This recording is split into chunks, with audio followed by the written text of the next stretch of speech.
ભગવાન કૃષ્ણ કંસનો વધ કર્યા પછી માં દેવકીને મળે છે.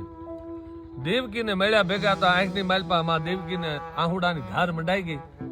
ભગવાન કૃષ્ણના આંખું ભીની થઈ ગઈ અને ભગવાન કૃષ્ણ દેવકીને કહે છે કે હે માં, આપની જે ઈચ્છા હોય કે હું પૂર્ણ કરું માં, મને મોજ આવે છે માં. ત્યારે દેવકી કહે છે કે નહીં, ઈચ્છા તો કાંઈ નથી, પણ માં છતાં કોઈ ઈચ્છા હોય તો કહી દે, હું પૂર્ણ કરું.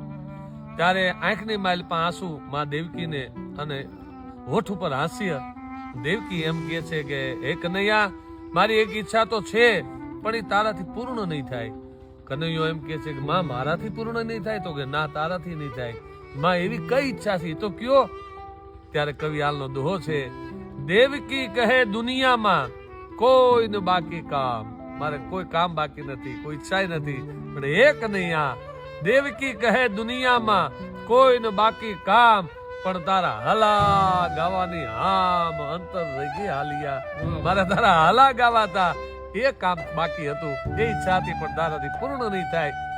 એટલે કાગ બાપુ કહે છે ગોવિંદભાઈ કે મોટા કરીને માવડી તે ખોળેથી કહતા કર્યા, હવે ખોળે ખેલવા પાછા કરીને બાળક કાગડા. બાળક રહી તો માનો ખોળો મળે, મોટા થયા પછી ખોળો અને ખોયું બે છાંડી દે છે ગોવિંદભાઈ.